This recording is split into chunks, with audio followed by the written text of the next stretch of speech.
I've always sort of been fascinated by the cannabis plant because it's very unique in the world for what it does and how it does it and how different it is, essentially.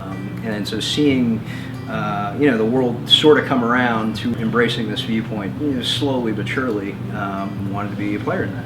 And we take products from the gardening world and sort of bring them into the cannabis world and vice versa. We work a lot with emerging technologies around LED and ceramic metal halide and some of these latest generation lighting technologies.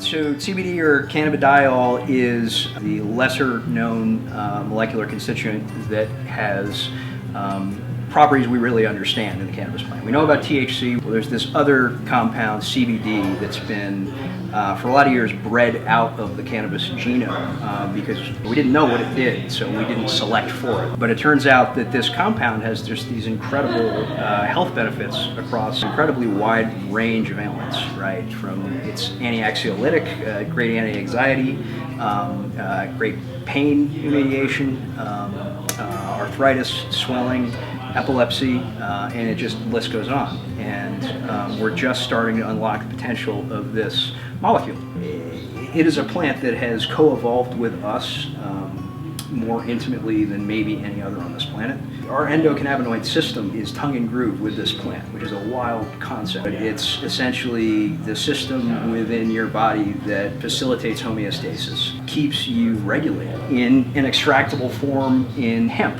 And so what's hemp? Hemp is just cannabis that expresses at less than 0.3% THC. The CBD consumer that we have here in the store, there's a ton of millennials and there's a ton of boomers, and they're coming in for different reasons.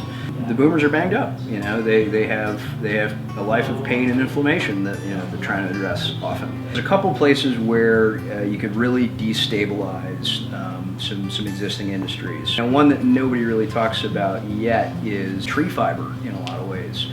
So you have a whole timber industry that is very nervous about this thing.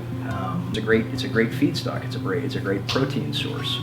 But in terms of the world at large, I think the big ones are food, fiber, clothing. I mean, it's an amazing textile. The thing about cannabis plant is it's a bioremediator, so it'll suck whatever is in the soil up into its vascular system, right? So if you're in a nasty place, they're literally using it in Chernobyl to pull radiation out of the ground. Right. It's being looked at here in Vermont.